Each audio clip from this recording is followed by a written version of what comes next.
So I wanted to take a moment and talk about the rocks that we're going to use adding our bead embroidery to. So obviously the ones that are smoother are going to be the best choices, but it depends on where you live too. I live in the Rocky Mountains, so the rocks that I have are rough. They're not smooth. Now if I go down to the creek, I might find some smoother ones. Some of these my son brought back from Maine when he visited there, but I got most of these on Etsy. You can get anything you want really on Etsy. There's people that collect them, and maybe you live by an ocean or a river or a lake or something like that, and you find some of these smooth rocks. Obviously, the smoother the better, but like I said, that doesn't mean that we can't use some of the rougher rocks. Like this is a little tiny one that's I got in my neck of the woods. It's rough, and what's cool about this rock though is it has the moss growing on it. So, and you will need to seal this if you do use a rock that has moss and stuff like that on it, or the lichen, then you're going to need to seal them. So I'll talk about that a little bit later. But so these are just different rocks. Some are rounder, some are smoother. And there's two different techniques I'm going to show you. One is where we do the whole piece in bead embroidery, like these two, where a whole piece was embroidered on ultra suede and then I applied it to the rock. So if you have a really nice big flat area, that's going to work really great. This one too, it was a nice flat area, so I was able to do one piece of bead embroidery is basically what I'm saying. And the other technique that I'm going to show is where we take our components. So these are just some eyes I have glued up already. So this is an example of where we're going to bead around these different components separately. So you're going to have a bunch of little components. And this is something I teach in my Secrets Revealed class, the first one, where I have the students just bead around a bunch of little components like this, maybe like 1 or 2 rows of beads around these components. And this works really good if it's a rock that has a lot of angles on it, because what you can do is take these areas that are these little components that are beaded around and glue them separately. And then it's easier to make them go around these really tough edges and stuff like that. So you won't need as much of a flat area. But in this case, what I'm going to do is bead around the center focal and bead around these, and then I'm going to overlap them. So it's kind of a layering technique. And I think this is really exciting and probably a really good way to approach beading on these rocks. But that's not to say that if you have a larger flat rock that you can't bead a full area and put it on there. I'm just worried about, if it's too angled or too round, that you're going to have to work your way around those angles. So find some rocks, gather some components that you have already in your stash. This is a beautiful owl, porcelain owl I got from Lana Mana. She is on Etsy. And I'm going to give you guys, as I walk through the course, the places where I get some of these components. But see how beautiful that's going to look? So this is going to work fine. Even though it's rough, it's not going to matter. It's going to work perfectly for bead embroidering on. This is another example of a larger piece that I'm going to put this beautiful carved and painted beetle on. So these are some components that we're going to do where we just bead completely and glue them onto the suede. So that's basically what we're doing, is we're just taking our bead embroidery and our components, beading them on ultra suede like we normally do, and then we attach them to the stone. So then it gives us these really cool stones. So that's where we're at. I just wanted to touch base with the stones. You just go out into wherever you live and look for some really cool stones. I'm sure you'll find some. And so, like I was saying earlier, this is one way of covering the stone, is by taking small components, small buttons. I teach in my Secrets Revealed class, the first one, try to keep them like smaller than a quarter. Well, it depends on basically how big your stone is, but the components you have. And I'm just beading like a couple of rows, bead embroidering a couple of rows around these pieces. This bigger one, I did a couple rows. So we're just beading around these small components, because what's cool about these is we can then just place them where we want them on our stone. And we don't have to worry so much about the curve, because you can just stack them and they could even go down the side, okay? Depending on, obviously that's going to be kind of tricky. You might probably want to get a smaller cab, but as you can see, you can still glue that right around that stone. And the other thing you want to do is make sure that you put 2 or 3 rows of beads. You know, you want the more rows of beads around the cabochon or the component, the more flexibility you're going to have to be able to wrap the stone if it's like a really sharp curve. So in this instance, I was just kind of playing with this, but this is actually I don't know if you can see it or not, but it's a dragon button. So that's going to kind of go up there. I'm thinking I'm putting this one over here and then this one off to the side. So these are really cool cabs, and I'm going to give you the name of the artist here. So if you guys are interested. But so this just gives you an idea of how you can take these components, and even if you're to use a different stone, you know, let's just say, okay, I want to use this stone. Let's just see how it looks on this one. So you can kind of just play with it. I actually kind of like it on this stone a little bit better. Now, one thing I used gray ultra suede because my rocks are all gray. So this way it's really going to hide. You aren't even going to see the ultra suede, really. You won't even see it. So I'm going to go ahead and I'm not going to glue these down yet. I'm going to hold off, but I wanted to kind of show you where I'm at with this stone. Now, this is another beautiful polymer clay cabochon by another Etsy artist who I'm going to give you the name of and her shop. And so what I want to do with this piece, I'm just using this stone as an example. This will go in the middle, and then I'm going to do this layering. So I want to do the bead embroidery around this piece and trim it. It'll go on top. And what I mean by the layering is you can take these components that you beaded around and lay them on top of one another.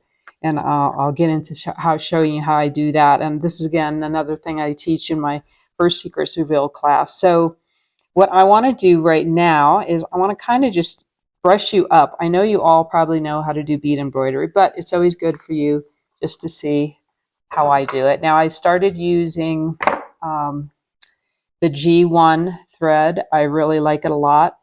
I was using Nymo, but the Nymo just wasn't coming in the way it was fraying on me and stuff. So my students turned me on to the 3G. And I also like it comes in a lot of different colors too. So that's kind of nice. So I'm just going to go ahead and thread my needle here and put a knot. And I'm just going to show you how I do my back stitch. And I think you've probably, if you watched any of my videos, you know how I do my back stitch. But maybe there's some of you that are new to this and you're not really sure even what a back stitch is. So let me just show you real quickly. Now, I generally always use, these are a size 9 cut check bead, and they're in gold iris. I love this bead. It's also known as the Heidi bead.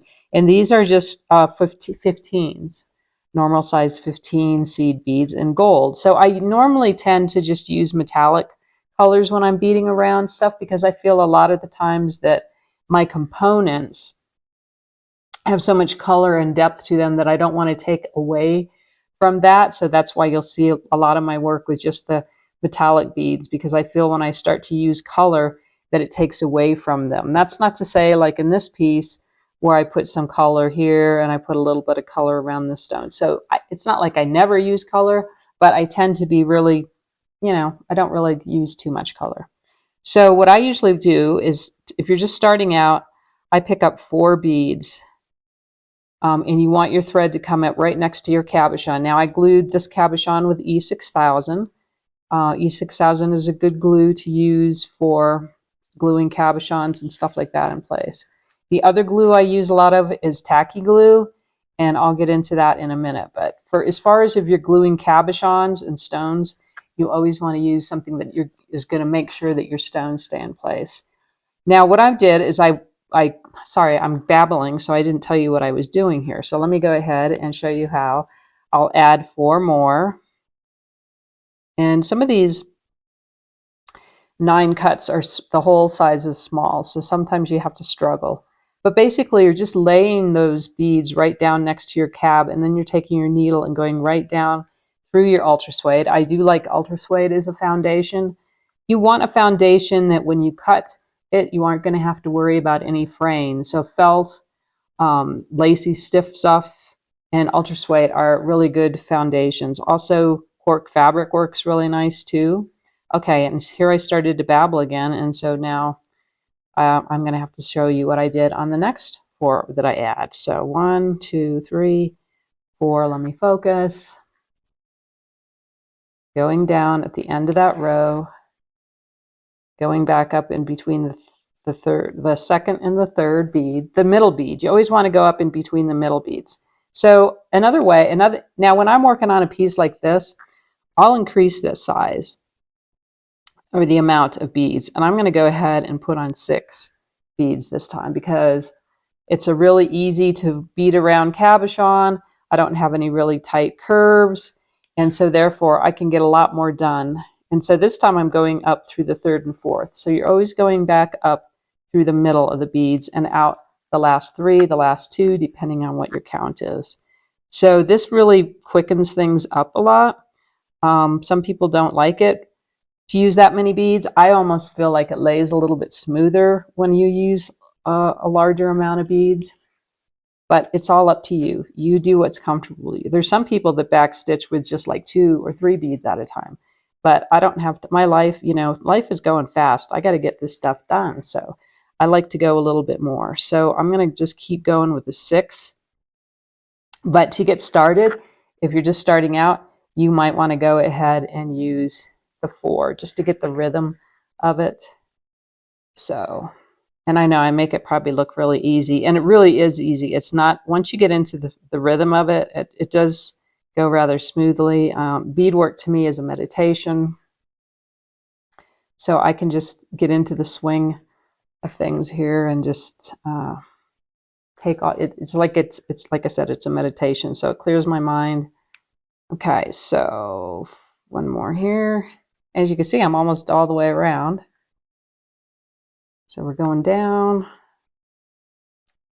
and then going back up through the middle. And always try to go a little north of that middle, because if you go too far south, what you're going to do when you go back in is you're going to pull that row apart a little bit. So if you have one way or the other to go, always go a little bit north rather than south, because that'll keep your beads nice and happy. There won't be any separation. Okay, so we're almost getting to where we started. And this is, so towards the end here, you might have to adjust the amount of beads you put on, just because it depends on the space that you have there. So obviously I'm not going to be able to put on 6 beads because I don't have enough room, but I can probably get away with, let's see where 3 gets me. I think 3 will be perfect.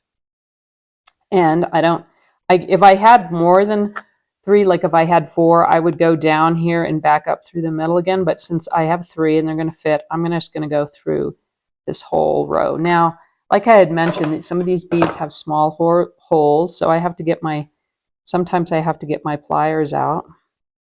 Got a little piece of suede there. And pull it through because it's kind of tight. So what I'm going to do now is I'm going to go through all of this row. I'm not going back down through the suede. I'm just going back down or back through all of those beads. And what that's going to do is going to make this not only stronger, but it's also going to take all of these beads and make them lay really nice. Now I have a bead here that's being kind of stubborn and it's not going to let me go back through. And I think it's this bead here. So what I'm going to do is go down through the suede and back up past that bead because it's being annoying and it's not going to let me go through it. So I'm just going to go around it. And I probably have another one. I feel like I have another one here. No, maybe not. So unfortunately, they used to make this size 9 check beads really perfect and beautiful so that you had no problems going back through the holes. And now something changed and they're harder to go through. So, but I still love the beads so much that for me it's worth the struggle. Like here's another one. So I have to go underneath that ornery little bead and bypass it. But it just wants to be that way, so I just won't go back through you. So I'm going to go ahead and go through all these beads again. And like I said, if you find when you do a row of beads somewhere and it's not laying real flat and it's kind of bulky, make sure you go through it. I go through every row that I bead, I go back through. No matter how small or how few beads are on it, I always go back through all of my beads because it makes them nice and happy. And I like happy beads. I'm sure you do too. Okay.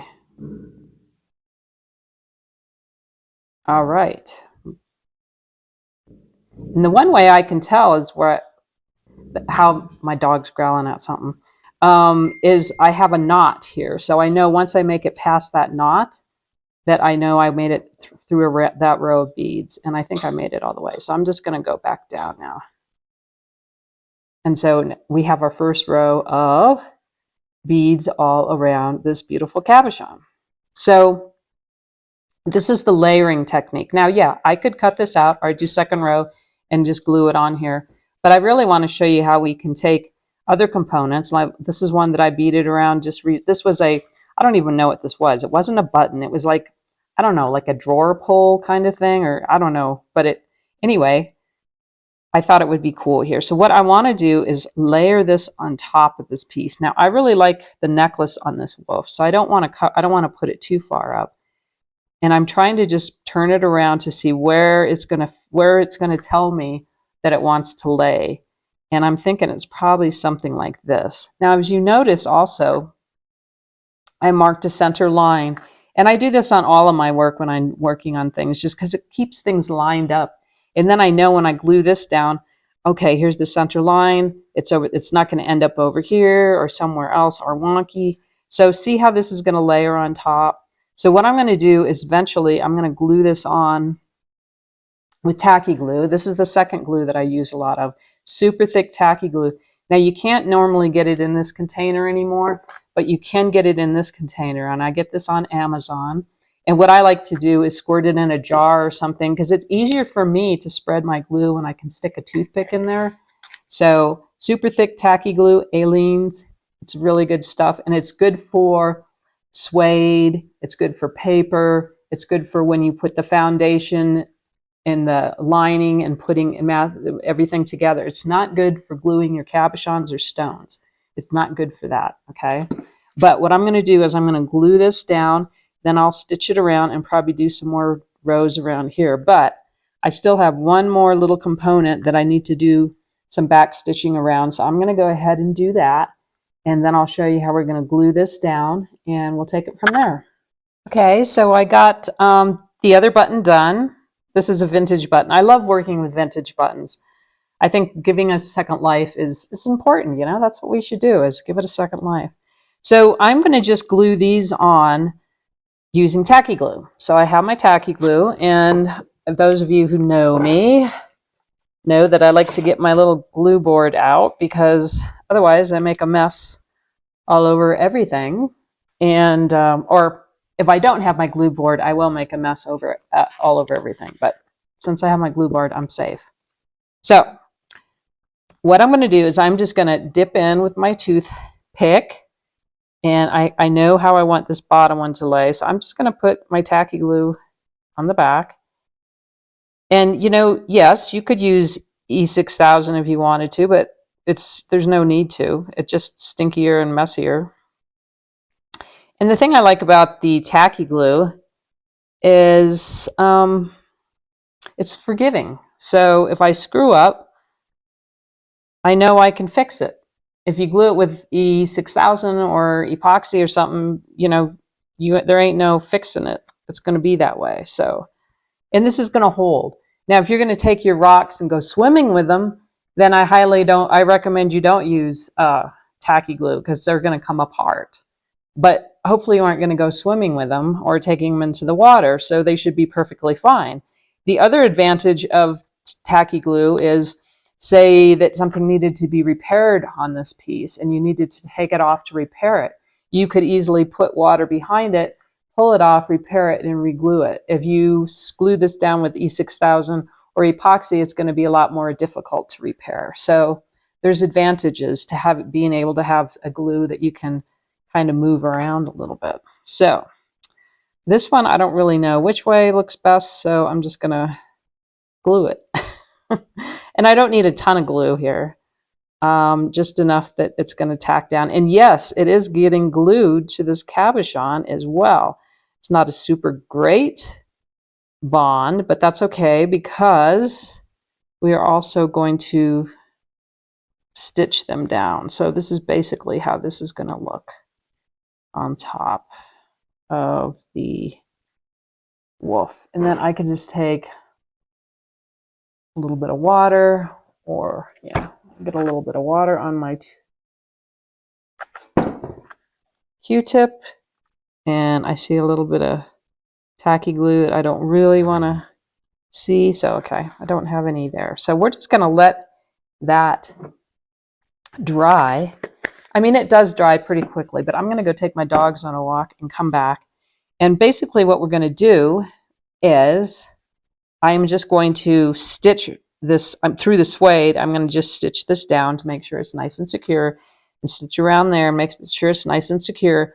Now, if I were to layer something on top of this and I really needed this to get stitched down, like this is polymer clay, this cabochon, so I could use a Dremel or a small drill and just drill a hole down in there and then anchor it down. So there are ways to anchor it down. Now, if this was a stone, if this was porcelain or something like that, I'm not going to have that advantage.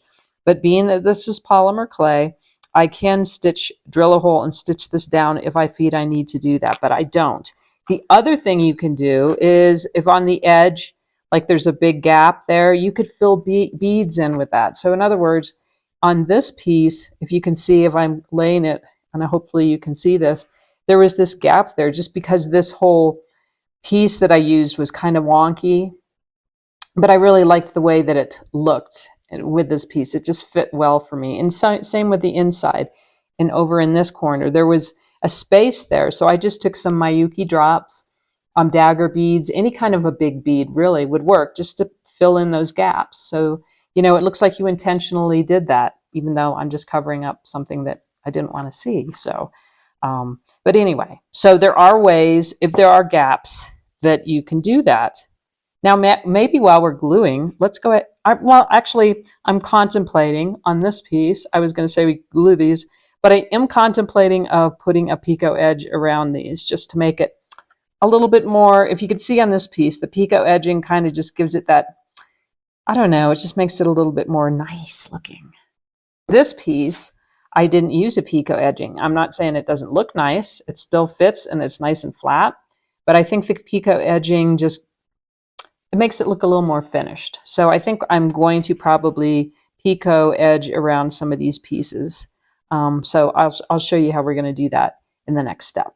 Okay, so I'm going to just show you how I'm going to tack these components down. I really don't need to. I mean, the glue is pretty much holding it, but I just like to take the extra precaution.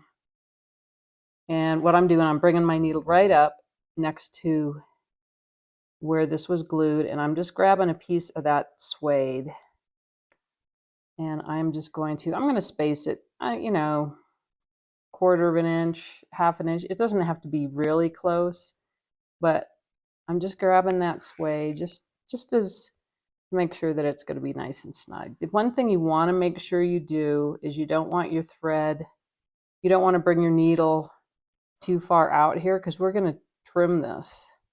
And so we want to make sure that we're not going to be cutting any threads or anything. So we're just going to go around and real quickly, just tack it down. And that way we know that it's not going anywhere. And you can, if you decide after you've tacked this all down, if you want to go around with a row of beads, another row of beads, maybe you feel like you need an extra row, you can certainly do that. That's the cool thing about this layering thing is, doesn't mean that you can't add another row of beads. You certainly can. So I'm just going to tack this around, make sure everything's happy. And like I said, the only thing I'm doing is I'm tacking the suede. I'm not actually going through any beads, but if you have some beads that look like they're flopping around or not really cooperating, you certainly can stitch them back down. That's the nice thing about bead embroidery is you've got so many options that you can do. So again, I'm going to go right in this corner here just to get that corner really nice and snug there. Okay. So now this is tacked down. I'm not going to tack it up here. I could drill holes like I had mentioned earlier, but I don't feel I need to.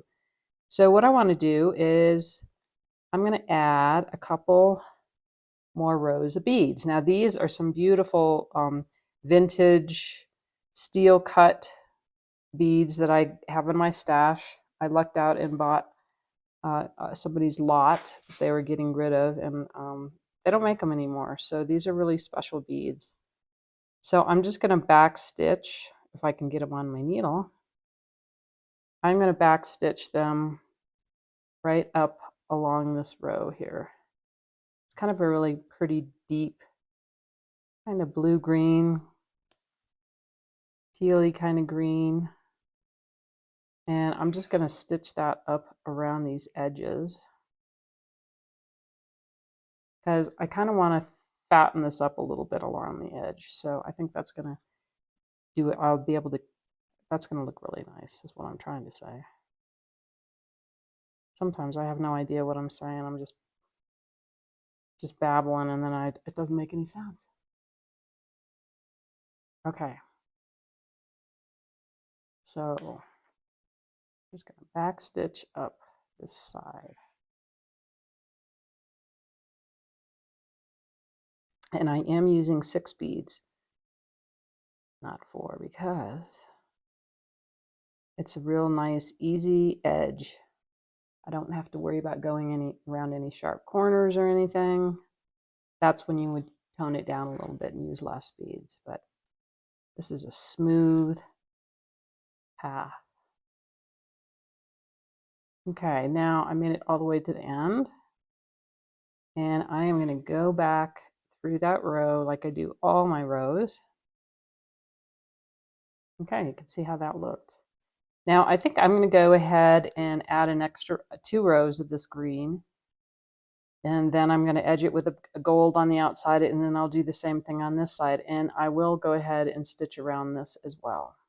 Okay, so I went ahead and finished the beadwork around this piece. And now, again, I'm just going to show you how I trim it. I love trimming. It's my favorite part, because you get to see how you get to see all your work. It kind of like just exposes everything.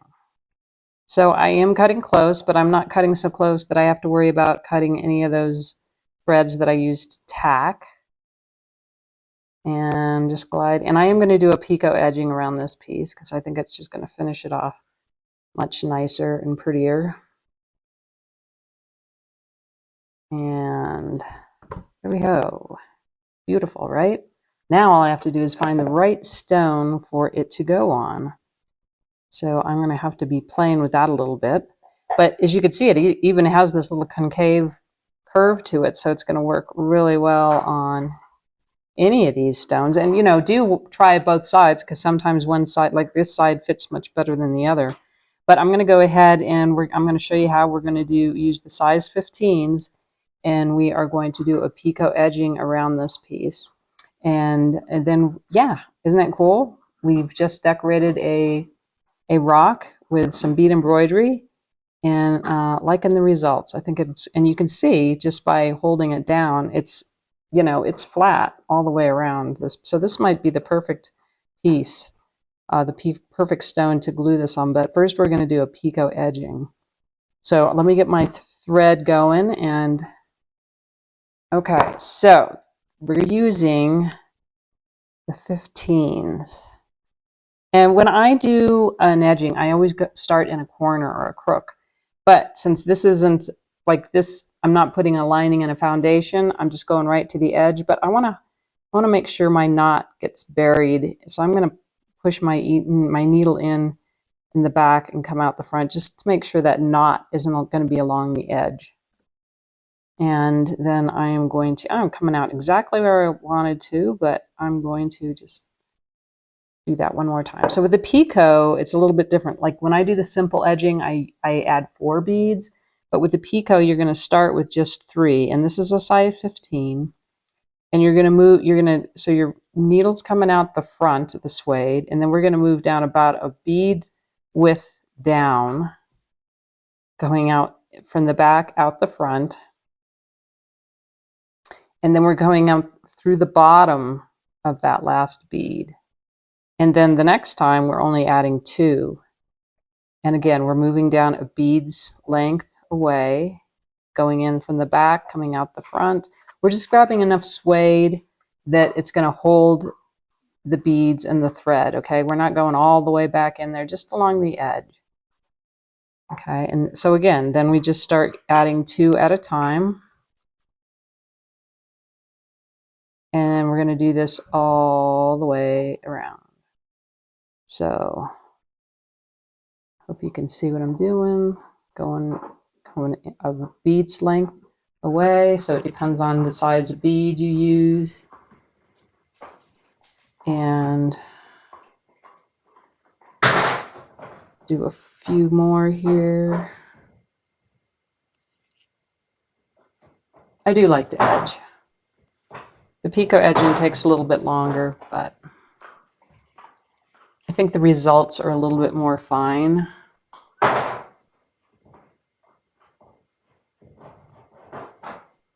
We just got a new puppy. She's a year and a half.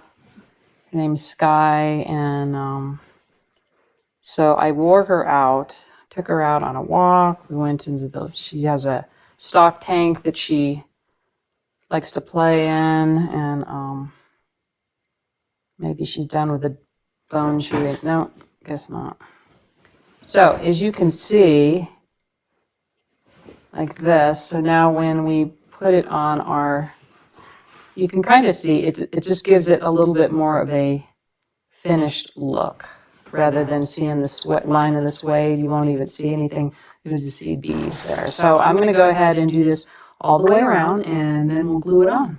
So I went ahead and did the picot edging all the way around. It looks like it's going to fit this stone just perfectly. So I'm going to stick with this stone. And I'm going to just go ahead and show you how to glue this up. And I'm using the tacky glue because it's the best thing to use. The one thing you want to try and keep is you kind of want to try and keep the tacky glue from getting into the edging, just because it's really hard to clean out. But you do want to get, you want a decent amount of glue as well, because you want this to stick to your stone. So I got way too much there, but probably should put some of that back. And like I said, I'm just using my toothpick to really get it close to the edge, but try not to getting it into the edging, because that is just really hard to clean out of the edging. And if you want, you can certainly use your E6000 or another glue, but like I said, I like having, I find that these glue down really well with this. The leather to the stone just is a really good bond. And then if I do have to change it or move something, I can do that without any problems. I'm not going to soak them in any water. That's true of any bead embroidery, really. Like I kind of got a little bit up in here, but it's not going to make a big deal. I'll see if I can clean some of it up with a Q-tip. But, any of the beadwork that I do, bead embroidery that I do, it's not really made to go in the hot tub. So try not to get it wet. And then in the middle, I try to put a little bit more in the middle just to give it a lot of extra goodness there. And then we're just going to take this, flip it over, and I'm going to move this towards me. I know you probably don't want to see my head in the video, so I just wanted to make sure it's where I want it. And then we're just going to press it down, and it just works magically. Who knew you could bead on stone, right? And the artist of the wolf, the beautiful wolf, is Sherry Kilberg. And she has an Etsy shop called Bedazzled Me. And I'm going to go ahead and write that up and put it in somewhere in this video so you can check her work out.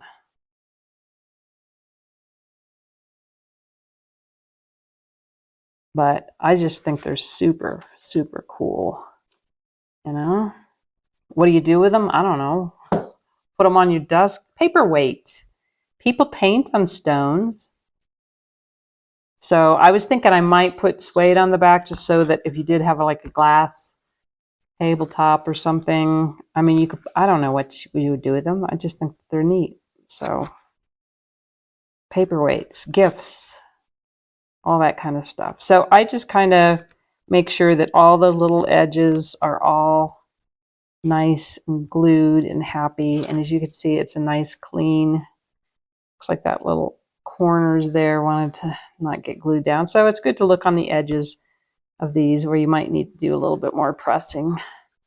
So just spend a couple minutes with your fingers, our beautiful, lovely fingers we're so lucky to have, and make sure everything is nice and snug and happy. And yeah, so next I'm going to show you how we are going to work with this one. But the sunlight is kind of funky and weird right now, and so I'm going to start up again tomorrow. So I got all my components edged with a picot edging, and this is kind of how I have it laid out, something along these lines. And I did play with some different stones. I have like a dozen of these round stones. So I found one that I think is going to work for me. And I didn't worry so much once I started edging them. I didn't worry so much about how they butt together. I kind of like, you know, it was just easier to edge them than to try to figure out another way to do it. So this is how I'm going to glue this one together. So I got my tacky glue, my super thick tacky glue. And I think I'm going to start with the biggest one first because that's kind of like, when that one's placed, then the rest of them should fall into place. That's my theory. So again, I'm trying not to get the glue on the edging, which is, you know, it's kind of a challenge, but that's where toothpicks come in handy. And I'm just gonna, because you want the glue along that edge, obviously, because you want to glue your edge down, but we want to try and keep it away from the edging because it's really hard to clean up after that. So bear with me as that's good for you to see me struggle. It's not like I'm struggling, but it's not always the easiest job to do because you do want this glue to be, you know, you want enough glue that it's going to hold these stones or these beaded pieces into place. A little bit more there, and I'm just going to go ahead and just put it down. It's not like we can really mess this up too much, right? Okay, and I'm just going ahead and you can, it's like this instant suck. You could just feel it suction right in there and get exactly where it needs to go. A little bit of excess glue there, cleaning off. The next one I'm going to do is this little dragon nothing. It's just a dragon button. And try to get that one in place. And again, I seem to be scooping a lot of glue up. It's kind of at the end. I need to refill it is what I need to do because it's really just hard to manipulate at this point. It's a little bit dried out, I guess you could say. It's not super fresh, but it still works. So again, getting the glue to the edge, try not to get it on the edging. Okay, and now I want to make sure that I have the dragon facing in the right direction. It's really hard to see the dragon in this piece, but there is a dragon there, believe me. So I want to put that up, kind of up in this area. And when you start to push down on these pieces, they'll start to flatten out. So if you have any buckling or anything that's happening, that'll kind of take care of it. Okay, now I'm going to take this beautiful piece of turquoise and spread the glue on this piece. Trying to get it as close to the edge as I can. and not on the edging. Okay, that looks pretty good. All right, and then so that one's going to go like there. And you know, as I lay these down, if some of them aren't perfect and I need to change them, I can do that because it's tacky glue. So I still have time to manipulate and change things if I want. Okay, now the blue eyeball, and these eyeballs are made by, and that's the artist, Janelle Beads is what she goes by. And again, I'm going to post most of the artist names in this video at some point so that you guys can go and experience their beautiful components. Because I mean, my art is really the artist's components that I use. If it was just me and beads, it'd probably be pretty boring. So I'm big into using other people's components. And there's a lot of people, a lot of artists out there these days that are making components just for this very purpose. So, which is kind of exciting, you know? Okay, so this eyeball, I just love these eyeballs. And she does just a beautiful job. They're nice and flat on the back. And she makes actually nice small ones. You know, a lot of people that do the glass cabochons, which are hard to find anyway, glass cabochons, most people do beads. I keep on saying, please make some cabochons instead of just beads, you know. Most of them are really kind of big, and these are nice and small and dainty, and I kind of like that. Because I don't know, the more that I do the beadwork, the older I get, the more I want it to be a little more delicate instead of so many of the big. I used to do a lot of the big collar pieces, and I just feel like, you know, there's not really a market for them. Not many people even want to wear them or buy them, or they make their own. There's so many people doing beadwork these days. So it's kind of nice just to work on smaller things. That's not to say every once in a while I won't make a large collar piece, because I have the right components and I just have to, but it seems like people want smaller things these days. Hopefully somebody wants some beaded stones, right? Okay, this one, I'm going to leave this one out a little bit. I don't want it to be directly on top of this one. So this is what's kind of cool about gluing these in place, is you can kind of move, like this one, I want it to be off the edge a little bit too, is that we can move them around and put them wherever we want. And that's what's kind of the neat about this process of the, not like this one was all one piece. So I can't move them around, right? Same with this one, I can't really move it around. And I'll get into that in the next video here down the road here, how we're going to do that. Ooh, this one's a little bit tight. But with these, you can move the cabochons around on your stone. And, you know, the other thing to consider too is you aren't limited to stone. You can do this, like I teach in my Secrets Revealed class, the first one, how we can take these components and put them on all kinds of things, like boxes or vases or even a picture frame or a cross. I mean, that's the nice thing about these little components, is you can move them around and use them. You don't have to glue them all on a stone. You could glue them on a vase. So be creative here. You know, don't feel like, oh, well, I can only glue these things on stones. I'm just showing you this because I don't know of anybody that's really done bead embroidery on a stone before. So I know people have painted on stones, and some people even do some really cool weavings on stones. But in this case, we are gluing bead embroidery to the stone. So beads on the stone. So as you can see, all of these are fitting really nicely. And even on this curve, this is working perfectly. And so I'm just pressing these all down, making sure that those edges, and I think that the picot edging really helps a lot to just, you know, you can see right here on the edge how it just sucks right in around there. So, okay, so I think we're cool here. We did two really cool ones with this technique where we're taking smaller cabochons and beading around them and then manipulating them on top of the stone. So I'm going to let this dry. And I just wanted to show you this one. Now, this is a cabochon by Judy Mountain. She's does amazing little porcelain pieces. And this is just a little stone that I found in my neck of the woods. And it has a little bit of the lichen on there, which I want to preserve.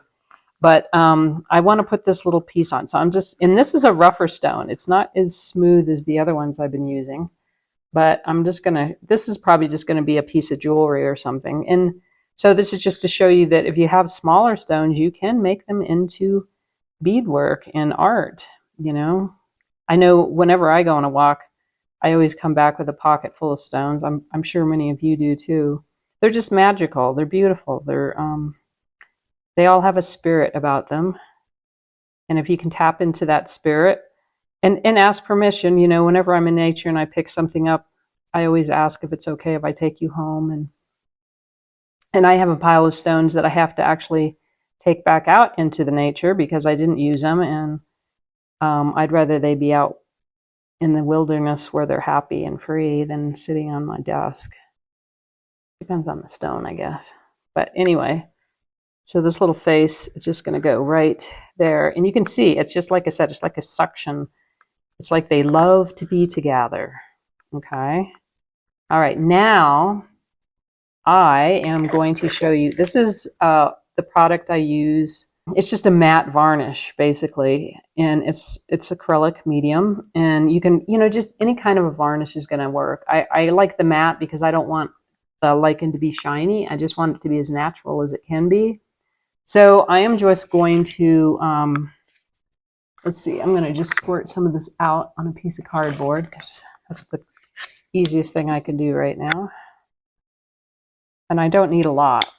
And I'm just going to take my paintbrush and I'm just going to go over the lichen. Just you know, it's not going to protect it completely. I mean, under the right circumstances, it could still flake off. And it, in fact, in the back here, it is kind of loose.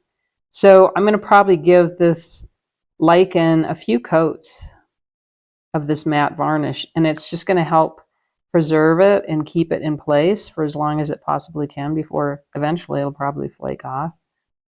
But you can see like this one's moving a little bit, so I'm going to make sure and really soak that good because that'll harden it and it'll just, like I said, preserve it for a while longer.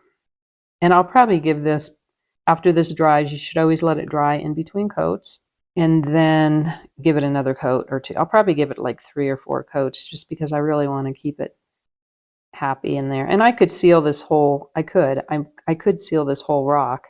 And I'll see if it looks like when this dries, you can see where I painted and some of this got on the rock and it changed the color, then I might go ahead and just go around and seal this whole rock. But for now, I'm just going to stick with the lichen and giving that a really good coat and letting it dry really well. And then, yeah, it's still kind of loose right here. So like I said, it might take a few coats to get that. And I hope I can do it. Otherwise, it might just flake off and then I won't. Which if it does, it does. You know, I'm not going to fight it. So that's where we are with this. This is the first step where you can take you know, small components like these and bead around them 2 or 3, 4 rows and attach them to your stones. And this is a little bit more forgiving, I think. And this here we did some layering, so I'm really happy with these results. So next we are going to work in, I'm going to show you how we're going to do a complete piece and glue it to the stone. So we are going to be working with this beetle, which we are going to bead. My vision is I bead embroider around this and maybe do like 2 or 3 stones that come off of it, colorful stones that come off of it, and then that's going to get glued onto this one. And then the other one that we're going to use is this beautiful porcelain owl from Lana Mana. And I'm going to show you how I'm going to bead around it and attach it to this more rough stone. So that's what's next. Okay, so I kind of have my 2 larger pieces laid out. I'm going to put the mother of pearl up here. It's kind of I wanted a moonstone, but I didn't have one the right size. And then what I did is I traced around the piece. So I'm going to go ahead. I'm going to cut this a little bit smaller, obviously, because I'm just kind of trying to get the shape, really. I mean, the beadwork isn't going to cover the whole top of the stone because I don't really want to, because I like the whole idea is that you see some of the stone behind it, so you know what it is, right? So I can kind of just lay this on top here, and this is going to give me a better idea of where to glue my component. So I am just going to take my gel pen and hope it works today, because they do, sometimes they do and sometimes they don't. And I'm just going to kind of put some marks like down where the tail is. So I know where to glue my owl. I'm not going to glue this down yet because I'm going to do the beadwork around the owl first. So I know now this is where I am going to glue my owl into place. And I will be using a 2-part epoxy to do that. In this piece, the same thing. I traced around. So let me go ahead and just kind of trim this so it's smaller. And I just laid the rock right on the ultra suede or right on your foundation, whatever it is you decide to use. I prefer ultra suede because I think it's a little bit more flexible. I mean, if you start using stuff that's really stiff, like lacy stiff stuff or something, it might not give as much. You might, on the rock. So this is nice. That's why I like the ultra suede. I felt would probably work as well. So I'm going to, this is by Susan Tariba, by the way. So this is just kind of giving me an idea of where to start my glue of the beetle. And then these stones are going to come down off to the side like this. I liked them. I like the angle of that. So that means I am going to glue this beetle in place using those marks. Okay. So my next step is to glue these down. So to glue these down, this is bone, and sometimes what I'll do just to rough up the back is just take an X-Acto knife and just kind of try to rough up some of the background just so that the adhesion is better. I don't know if that did any good or not, but just an example that sometimes it's better to scrape up the back of things so you have some texture back there so things stick better. I use a 2-part epoxy, and I'll show you what kind I use, but I got to spread this glue first because I mixed it up. So I'm just going down these little arms of the beetle here. And I'm also going to tack this down, tack all of those little arms and stuff down. I'll show you that when I start doing the bead embroidery part, because I'm always like the more secure something is, the better off it is. So yes, I rely on my glue, but if I have a chance or a way that I can also add extra strength into a piece, I'm going to do that. So I have my little lines here on this piece of ultra suede, and I'm just going to press that down, and then I'm going to go back with my toothpick and just clean up any of the excess glue that's squirted out. I think gluing is just as important as your beadwork. My dog's squeaking because my husband just came home. So let me just wrap this up here. So that one's good to go. And then this one, it's kind of a funky shape. It's not really flat on the back. So I'm just going to add some extra glue. Like where here, it's kind of open. So if I add some extra glue in that department, that will just help give me more of an edge or beading around. Same with on this side over here.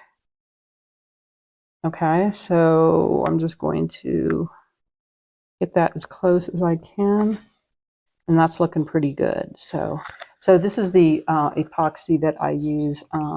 It's a Scotch Weld 3M product. I might have talked about this in some of my other videos, but it's a DP110 translucent, and you can get it at RS Hughes, a lot of places. It is expensive, and the glue gun's expensive too. But one of my students told me that you can get the glue gun, a similar glue gun, on Amazon for like $15, where this product is actually like $100. It's kind of expensive, but any 2-part epoxy will work. I usually try to get like the 5-minute, which means that within 5 minutes you can start to bead around the piece. And it takes 24 hours for it to be completely dry, but at least you can start working on the piece. The other option is to use E6000, which I don't really like E6000. I think it's stinky and it's not my glue too. I like this glue. This is for gluing cabs down. You don't want to use tacky glue. It's not going to hold the cab down. It's good for like fabric and putting your backing on and stuff like that. But you want a good strong glue when you're gluing components in place. Okay, so let's let the glue dry.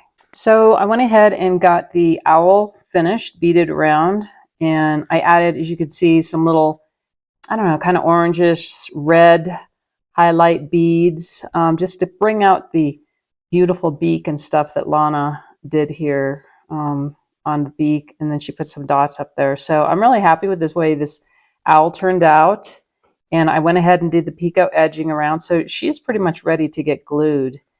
And I think this is going to be a sweet piece. And the next one I'm working on now is I'm beading around this beetle. This is carved bone and painted, Susan Tariba. I laid this on when I was gluing these components on just to get that curve just right. And I decided that I'm going to have to add a little extra bead in this area just because this would have been a good example of where we did in the first part where we just glued cabochons and butt them up, because I could have just butt this cabochon on there, but I wanted to show you how we could do a full piece that's bead embroidered and glue it on. So it's not a problem. I can still do that, but I wanted to add some extra components in this area because it was really thin, and I can just feel by the way it's laying on the rock that it's going to need that little bit of extra bead work there to make this edging work. And so I'm just filling in any of these little areas around the beetle where they're empty, so I need to put some beads in there. But I wanted to quickly just show you when I was talking earlier about tacking down certain areas. So what I would do in this case, in this beetle, is I'm going to bring my needle in right where there's this elbow that's sticking out, and I'm just going to take my thread and just go there and just put a tack thread there. So what that's going to do is, yes, this is glued, but it's also going to give it a little bit of strength. So in case the glue fails or something, at least I know that this is going to be holding down. There's not going to be any issues there. And if I can find where my needle is to come back up again, I'll just go ahead and do a second tack. And it just really secures the piece. And so I'll probably do that. I did it down here. I'll probably do it up here somewhere, over here, and probably on this elbow as well. So while I'm here, I might as well just stick in some beads in here. And so I put some down there as well. So I'm going to just take my thread and go up to this area now. And let's see, probably, let me see if I put one of these. Sometimes you kind of just have to test it to see. Yeah, I think that'll work up there as well. So I'm going to do the same thing up here. Yeah, up fit perfect. And this is an area, I think I'm going to tack it around where these little horns on the top are. So I'm just going to tack that section. And if you use the right color thread, you could use a thread that matches. This brown kind of just camouflages right in. So I'm not having a hard time with that. And I'm going to pop over to this side and tack that side down as well. And it doesn't take very long, and then you know that your piece is secure. So with this one, I think I'm probably just going to be able to get one of the 2 millimeters in that, because these are all a little bit different. That looks good. And then what I'll do is I'm going to come down and I'm going to tack that little elbow. So what I'm going to do is finish my bead work around the bottom, and then I'm going to go around the outside again, probably with my size 9. So I still got some beading to do, and then I'll be back. So I got the bead work done. I just need to glue them to the stones, and I'm happy with everything. I think this one I needed to extend. I did 3 rows of bead work out because the little legs of the beetle were kind of, not wanting to sit flat. So this way the bead work is still going to lay flat, even if the little elbows are kind of up. it's still going to work perfect. And it fits the shape of the stone perfectly. I'm really happy with both of them. So let's go ahead and get my tacky glue out. And the toothpick broke. So sometimes toothpicks break. I go through a lot of toothpicks. I like the round ones because they roll. The square ones are kind of aren't as smooth to spread the glue on. So I just got in from taking my puppy out, Sky, to tire her out. Yet she's still insistent on having lots of energy. So you might hear in the background. That's the only reason I'm warning you. If you hear clunking going on, that's what it is. I can't blame it on my husband today. It is Sky. So again, spreading the glue as far as you can get it to the edges, with hopefully not getting it in the edging like I just did. Yeah, this is probably the trickiest part. Trying to spread the glue without getting it all over everything. So any white glue would probably work if you can't find the super thick tacky glue, but I'm sure no matter where you are in the world, you can find something similar to this. And we'll just get that little, I want to make sure that this little tiny stone at the bottom is going to be secure. So I want to make sure it has plenty of glue on it. Okay, here we go. Now the fun part, turning it over and putting it in place. Now I'm just going to move this because you don't want to see my head. I noticed in some of my videos, my puffy hair sticks out all over the video. So hopefully this is working, and you can see that this is fitting nicely on this stone. I really love the colors in this one, right? Super bright, and I mean these stones are kind of heavy, and I think I'm going to add felt or something on the back of them. So if you do have a nice table you want to put them on, you don't have to worry about them scuffing it up. But yeah, I think that these are working out good. Now I feel a little rocking here, but I think if I just stick to pressing down on the bead work rather than the component itself, that's going to be my best bet, because that's going to push the bead work down, which is what I want to get pushed down. The component is already glued to the suede, so that's not my issue. I want to make sure that the beads are all nice. So I think we're good on that one. I'm just going to set it aside, and then we'll go ahead and move on to this owl, which should be fairly easy. It's either too much glue or not enough. That's just my dilemma these days. So again, spreading the glue out with trying not to get it. Now I can actually hold on to this owl, so that helps. And again, these owls are porcelain made by Lana Mana, and she is from the Czech Republic. And I am leaving you her Etsy site so you can get a hold of her work through Etsy. She does amazing porcelain owls, and she does some wolves that are really cool too. All kinds of things. So again, I hope that you guys check out these amazing artists that I'm sharing with you and support them. We all need to support each other these days. So that's what it's all about, right? And if you want to support me, you can go to my Etsy site. I'll have all these stones for sale at some point. And I also have classes that I teach on my website, which the link is in my little, not bio, but the little description of this video. So you can always get a hold of me that way. And I have lots of fun classes that teach all kinds of funky stuff like this. Okay. Now we turn this over, get it where we want, and just start pressing down. Like I said, mostly pressing down on the beadwork around the edge there. I really think that the picot edging is really helping. Now you could do any kind of edging on this too. It doesn't have to be a picot. It could be any kind. And it's just, like I said, they just suck right into the stone. I think the moisture just sucks of the glue, just sucks them right in. So these are really, I like the way these turned out. These are really cool. You know, we did two types of beading on stone. We did the ones where we have a complete section that's all beaded together.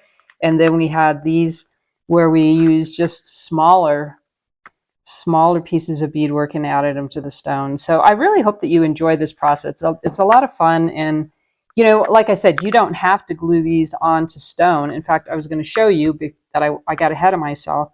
But you can just glue these like I have. This is just a simple box, right? That there used to be a watch in. You could glue this beadwork right onto a box or a vase. Like I was saying, it doesn't have to be stone. So you can use the same process I'm showing you here and bead all kinds of objects. You know, really simple. I do go into detail about how to do that in my Secrets Reveal class, the first one, where we do something very similar to this. So yeah, I hope you have some fun with this and experiment and play. So I wanted to just show you, I did end up taking some felt and putting it on the back of my pieces. I think it just gives it a nice smoother, you know, if somebody wants to put this on a table or something, they don't have to worry about it scratching up. The other thing I did is I just added some little rhinestones and I just placed them in certain little areas. I thought they were kind of pretty. I thought it kind of added just a little bit of, I don't know, sparkle to the piece, to the stone. And of course, this is optional. You don't have to do it.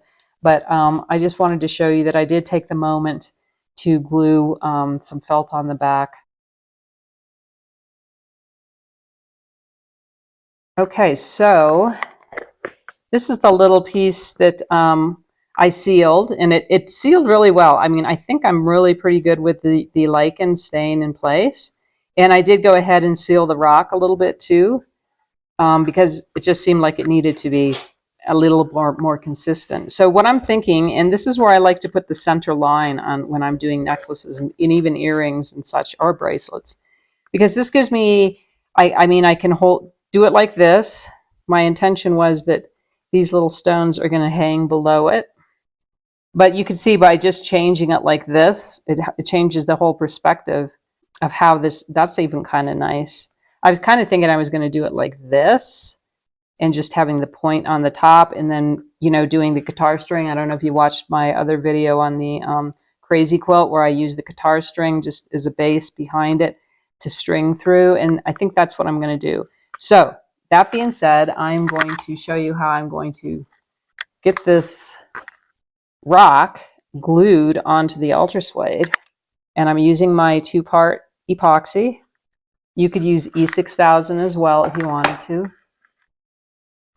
But why get all stinky and stuff with the stinky glue when you could just use 2-part epoxy and it works just as well, if not better. So I have a fair amount of glue here because I'm gluing this. And the back of the stone is fairly smooth, as you can see, but still, I want to make sure that it has a good bond. So I'm going to just spread that glue all around on the back of this.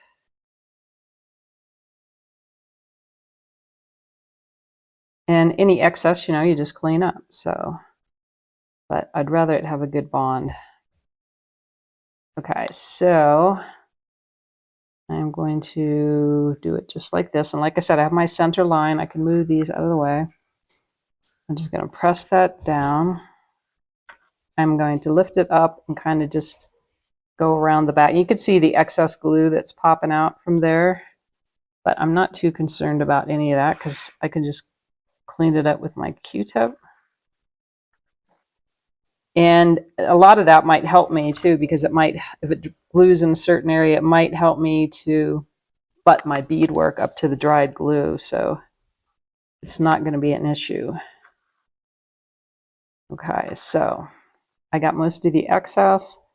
I am going to just give it, and if anything, you know, if you press it down and you didn't clean that up, I just go in after the glue dries a little bit with an X-Acto knife and cut it back. So it's not a big issue. So I finished the beadwork on this little pendant. I'm really liking the way it turned out. And I just thought I'd show you, you know, you're basically doing the same thing as you would if you were beading around any component. So it's not like it's really specials. Beading around a stone is pretty much the same thing. And, you know, just keep in mind the back. The back might not be completely flat, so, but it'll try to find stones with nice flat backs, especially if you're working on jewelry pieces. So I'm just going to go ahead and trim this. And, you know, when I trim, I usually am just trimming where the end of the row of the beads is. That's kind of how I use this. So in other words, my scissor is just kind of going around the end of that row of beads. And it does help to have a good pair of scissors. I like the Jim Holtz scissors. They work really great for trimming. And you can get into those sharp little corners too with the tips, so it's kind of nice. So I'm just going to go ahead and I'm just going to finish edging this. I just wanted to show you the process here. And there we have it, this really cool pendant. And I'm going to go ahead and with all of my pieces, I always put a lining. And this is just like an old postcard that I find works really well. So I'm just basically tracing around this. And those of you that have taken my classes or watched my videos probably already know this, but I'm just going to real quickly go over it for those of you that don't. And then I'll use a different, these are kind of my crappy scissors because I don't like to use my good Jim Holtz scissors for cutting paper. And I am cutting probably about 1/8 of an inch smaller. You want this, your lining to be smaller than the actual beadwork, because when you start to edge this piece, you don't want to have to be stitching through the cardboard. So what this does, some people don't even put a lining in their piece, but what I like, why I like it is because otherwise this gets kind of flimsy. So by putting the cardboard there, it takes care of that. So I'm just going to hold this up to the back and see how I did. I obviously need to trim that. And it looks like it could trim a little bit up in this area. I mean, it doesn't have to be perfect. You're not going to see it. So let's hold it back up again and make sure that, you know, this looks good. This looks fine. So now I'm going to get my trusty glue board out because we know how that is, right? And what I'm going to do is I'm going to embed this. I'm not going to use the guitar string like I was talking about. I'm going to just use cording. That's how I decided I am going to finish my piece this time around. And it's really super easy to do too. So just take your tacky glue and spread your glue out with a toothpick like we do. Like so. And then that gets glued right on the back. So like I said before, it just kind of stiffens it all up. So your piece isn't going to be flopping anymore. It's now pretty stable. And you can turn it around and kind of just really press everything into place. And then this is the suede I'm going to use. So I'm just going to cut around this real quick.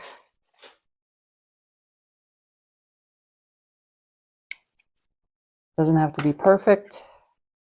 We're not aiming for that.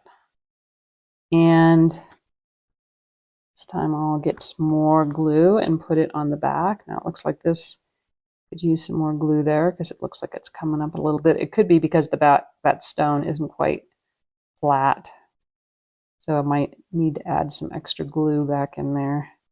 But once it's stitched and edged around the edge, you're not going to know. It's not going to come apart.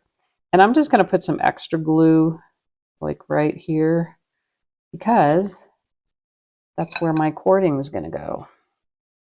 So I'm just going to get the center of this and put it right there. I'm going to put a little bit extra glue on top of that. And then our backing just goes right over that. And then from the front, you can kind of adjust your cording to where you want it to come out of your piece. So that's it in a nutshell. And you can see it's a nice, clean transition in the back. And I think that's going to be, yeah, I think that's going to look really nice. So I'm just going to let this tacky glue dry, and then I'm going to edge this off and or trim this off, I should say, and then I'm going to edge it, and yeah, we're pretty much good to go, right? I'm gonna add some beads onto this cording, and we're good. So I got the necklace done. As you can see, it turned out really nice. I'm happy with it. And these are just some examples of some other stone pieces that I've been playing with. These I've been teaching in my Secrets Reveal class part 3, where we kind of explore a little bit using stones in different ways. So anyway, yeah, it doesn't have to be big honking stones that sit on our desk. We can make little jewelry stones, or you could use something completely different. But I know we all have I don't know, an inkling to collect stones, and I'm sure we all have plenty of them lying around, so why not put them to some use so that we can wear them or enjoy them. So I hope you all enjoyed this video, and if you're interested in any of my classes, please check out my website. I have it in the description for this video, where I teach a lot of funky, fun stuff. I have 4 classes currently. They're all online classes, so you can take them at your own pace, and we all have a great time exploring and playing together. So I hope to see you there.